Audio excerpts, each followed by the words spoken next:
দেখাচ্ছি। 1 নম্বরে সবার প্রথম বিভাগ বা ক্ষেত্র অপশনে বলা হয়েছে পারিবারিক পরিচয়। পরিবারের প্রধানের নাম। ধরেন আপনার ফ্যামিলিতে মোট সদস্য সংখ্যা 3 জন, আপনি, আপনার হাজবেন্ড এবং আপনার একটি সন্তান রয়েছে। তো সবার প্রথমে বলা হয়েছে হেড অফ ফ্যামিলি, অর্থাৎ পরিবারের প্রধান যিনি, অর্থাৎ আপনার হাজবেন্ডের নামটি এখানে লিখতে হচ্ছে। তো আপনার হাজবেন্ডের যেটি নাম সেটা লিখে দিলেন। এরপরে বলা হয়েছে এটা কিন্তু আধার কার্ড অনুযায়ী লিখতে হবে। 2 নম্বরে বলা হয়েছে জন্ম তারিখ, আপনার হাজবেন্ডের যে জন্ম তারিখ, দিন, মাস, বছর এইভাবে লিখে দিন। 3 নম্বরে বলা হয়েছে পরিবারের প্রধানের লিঙ্গ, হাজবেন্ড হচ্ছেন আপনার পুরুষ, তো পুরুষে টিক দিয়ে দিলাম। 4 নম্বরে বলা হয়েছে পরিবারের প্রধানের আধার নাম্বার, আধার কার্ড দেখে 12 ডিজিটের যে আধার কার্ড নাম্বারটি রয়েছে আপনার হাজবেন্ডের, সেটি নির্ভুলভাবে এখানে বসিয়ে দিন। 5 নম্বরে বলা হয়েছে ডিজিটাল রেশন কার্ডের পারিবারিক আইডি, ডিজিটাল রেশন কার্ডের একটা পারিবারিক আইডি থাকে, যদি থাকে সেটা জানা থাকলে দিবেন, যদি না জানা থাকে তাহলে ভুলভাল কিছু দেওয়ার দরকার নেই, ব্র্যাকেটে যেহেতু বলা আছে যদি থাকে। পরিবারের সদস্য সংখ্যা, আপনার পরিবারের মোট সদস্য সংখ্যা কতজন। তো যিনি ধরেন আপনার যদি একজন সন্তান থেকে থাকে তাহলে আপনারা মোট 3 জন হচ্ছেন, তো শুধুমাত্র সংখ্যা লিখতে হবে 3 জন, এই 3 কথাটা লিখে দিন। এরপরে বলা হয়েছে ঠিকানা, স্থায়ী ঠিকানা দিবেন। আপনার আধার কার্ডের যে পিছনে দেখতে পারবেন যে ঠিকানাটা, সেই ঠিকানাটা এখানে লিখে দিবেন। আমি village, post office, district, pincode সহ সবকিছু অ্যাড্রেসটি এখানে লিখে দিলাম নির্ভুলভাবে। 8 নম্বরে বলা হয়েছে যোগাযোগ নাম্বার, বিশেষত পরিবারের প্রধানের আধার সংযুক্ত যে মোবাইল নাম্বারটি, অর্থাৎ আধার কার্ডের সাথে যেই মোবাইল নাম্বারটি লিঙ্ক রয়েছে সেই মোবাইল নাম্বারটি এখানে বসিয়ে দিন, দেওয়া হলো। 9 নম্বরে বলা হয়েছে নাম, জন্ম তারিখ, লিঙ্গ, পরিবারের প্রধানের সঙ্গে সম্পর্ক, আধার নং, পরিবারের সকল সদস্যের। এই ঘরটা কিন্তু পরিবারের সকল সদস্যের জন্য, যেহেতু প্রধানের অলরেডি উপরে দেওয়া হয়ে গিয়েছে। ব্র্যাকেটে বলা হয়েছে নির্দেশনা অন্নপূর্ণা যোজনার জন্য আবেদন করা হচ্ছে, হ্যাঁতে টিক দেবেন, যদি না করা হয় কিছু করার দরকার নেই। আর গাইডলাইন কি দিয়েছে, বয়স 5 বছরের কম হলে আধারে এনএ নট অ্যাভেলেবল চিহ্নিত করুন। হ্যাঁ, তো 1 নম্বরে সদস্য 1 এ আপনার তথ্য দিতে হবে। তো আপনার নামটি লিখে দিন, নামটি লিখে দেওয়ার পর জন্ম তারিখ লিখে দিন, আপনার আধার কার্ড দেখে লিঙ্গ ফিমেল লিখে দিন। পরিবারের প্রধানের সঙ্গে সম্পর্ক, আপনার পরিবারের সাথে প্রধান যিনি, তিনি যদি আপনার হাজবেন্ড হয়ে থাকে তাহলে সম্পর্কটা লিখে দিন, husband and wife, Aadhaar card number এখানে বসিয়ে দিন। সদস্য 2 এ আপনার যদি একটা ছেলে থেকে থাকে তাহলে সেই ছেলেটির নাম লিখে দিন, ছেলেটির জন্ম তারিখ এখানে বসিয়ে দিন এবং লিঙ্গ মেল এটা লিখে দিন। আর ব্র্যাকেটে এখানে বলা হয়েছে আবেদন করতেছেন কি লক্ষ্মী অন্নপূর্ণা ভান্ডারের জন্য, তার না, ইনি তো ছেলে, ইনি তো আবেদন করতেছেন না, তো এখানে কিছু লেখার দরকার নেই, আর আপনার জায়গায় হ্যাঁ অপশনে টিক দিবেন। 10 নম্বর অপশনে বলা হয়েছে পরিবারের প্রধান এবং পরিবারের সকল প্রাপ্তবয়স্ক সদস্যের ব্যাংক অ্যাকাউন্ট নগদ অর্থ স্থানান্তরের জন্য, অর্থাৎ head of family, HOF, head of ফ্যামিলির ব্যাংক অ্যাকাউন্ট নাম্বার এখানে দিতে হবে। আর ডিবিটি ক্রেডিটের জন্য আধার লিঙ্কযুক্ত যে ব্যাংক অ্যাকাউন্টটি রয়েছে সেটা প্রদান করতে বলা হয়েছে।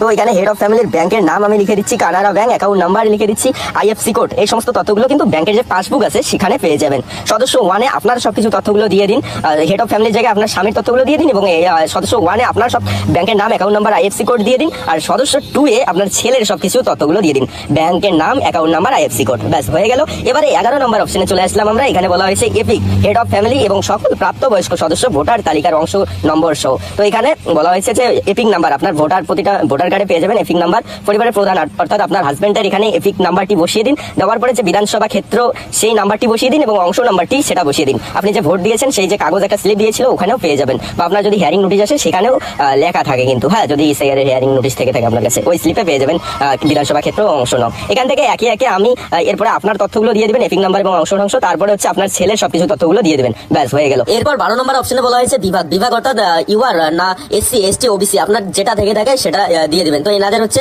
তপশিলি জাতি SC তে আমি টিক দিয়ে দিলাম, যদি আপনাদের OBC হয় OBC তে টিক দিবেন। এরপরে বলা হয়েছে রেশন কার্ড, আপনার কি ডিজিটাল রেশন কার্ড আছে, যদি থেকে থাকে হ্যাঁ অপশনে টিক দিন। হ্যাঁ, এরপরে বলা হয়েছে যদি হ্যাঁ হয় তবে কার্ডের ধরন উল্লেখ করুন, তো এনার হচ্ছে RKSY1, এখানে টিক দিয়ে দিলাম। এরপরে বলা হয়েছে পরিবারের রেশন দোকান থেকে কি মাসিক রেশন তুলছেন কিনা, হ্যাঁ ইনি রেশন তুলছেন, হ্যাঁ অপশনে টিক দিন, যদি না তোলে না অপশনে টিক দেবেন। এরপরে বলা হয়েছে সম্পদ, বাড়ির ধরন, আপনার বাড়িতে কি 3 বা তার বেশি কি পাকা ঘর রয়েছে, তো এনার হচ্ছে না, এনার 2টি পাকা ঘর রয়েছে, তো নাতে টিক দিয়ে দিলাম। পরিবারের জমির মালিকানা, তো এনার কিন্তু জমি নাই আপাতত, তো জমি না অপশনে টিক দিয়ে দিলাম। হ্যাঁ, আর যদি জমি থেকে থাকে হ্যাঁ অপশনে টিক দিয়ে তার তথ্যগুলো দিতে হবে, রেজিস্ট্রেশন নথি, মিউটেশন কপি এবং ROR হালনাগাদের তারিখ সহ সর্বশেষ জমির রেকর্ডের কপিটার এখানে কিন্তু দিতে হবে তথ্য।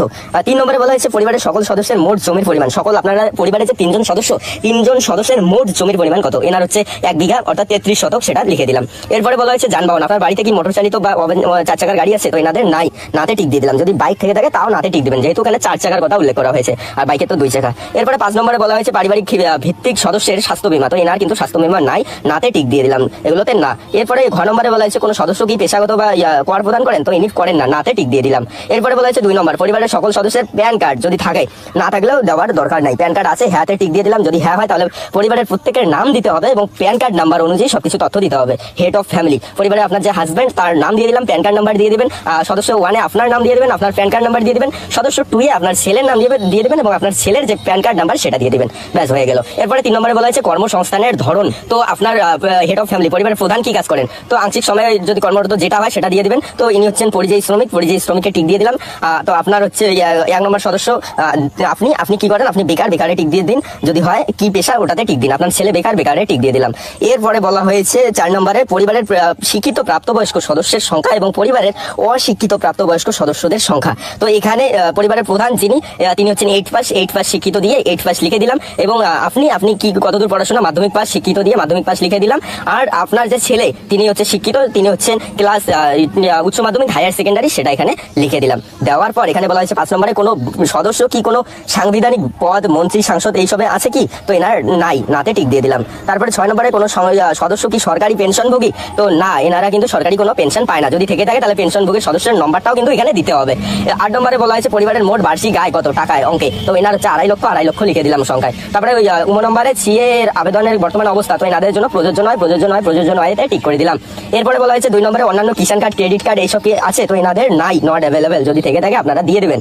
3 নম্বরে বলা হয়েছে যদি এসআইআর এর ট্রাইব্যুনালের নাম বাদ পড়ে থাকে তাহলে মামলাটি ট্রাইব্যুনালে বিচারাধীন কিনা। যদি আপনাদের আর কি ভোটের 2000 এসআইআর এর যে হেয়ারিং এর নাম যদি বাদ পড়ে থাকে তাহলে না, হ্যাঁ বাদ পড়েছে এবং মামলার যে ট্রাইব্যুনালে আবেদন করার পর যে আপিল আইডিটি সেটা এখানে বসিয়ে দিবেন। তো এনাদের জন্য প্রযোজ্য নয়। মানে শিশুর নাম লিখে তার হচ্ছে স্কুলের নামটি এখানে লিখে দিতে হবে এবং শ্রেণী এবং বিদ্যালয়ের ধরন সেটা লিখে দিতে হবে।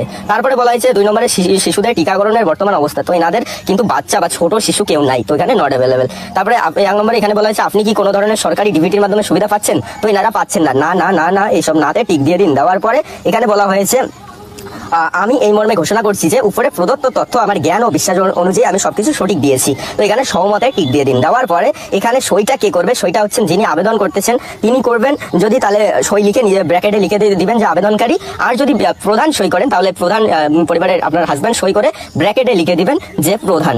এটা লিখে দিলেও চলবে। আর তারপরে এখানে নিচে বলা হয়েছে শুধুমাত্র সরকারি ব্যবহারের জন্য নিচের ফর্মটি সরকারি আধিকারিকরা কি নিচের অংশটুকু ফিল আপ করবেন। তো এই ছিল এই ভিডিওটা ভালো লাগলে শেয়ার করে দিবেন, প্রচুর পরিমাণে জনস্বার্থে শেয়ার করে দিবেন। হয়তো আপনার একটা আপনার একটা শেয়ারের মাধ্যমে এই ভিডিওটি অন্যান্য মানুষ দেখে সঠিক পদ্ধতিতে অন্নপূর্ণা যোজনার যে ফর্মটা সেটা ফিল আপ করতে পারবে এবং হয়তো আপনার মাধ্যমেই উপকৃত হতে পারবে। তো আশা রাখছি ভিডিওটি জনস্বার্থে প্রচুর পরিমাণে শেয়ার করে দিবেন। অসংখ্য ধন্যবাদ ভিডিওটি শেষ পর্যন্ত দেখার জন্য।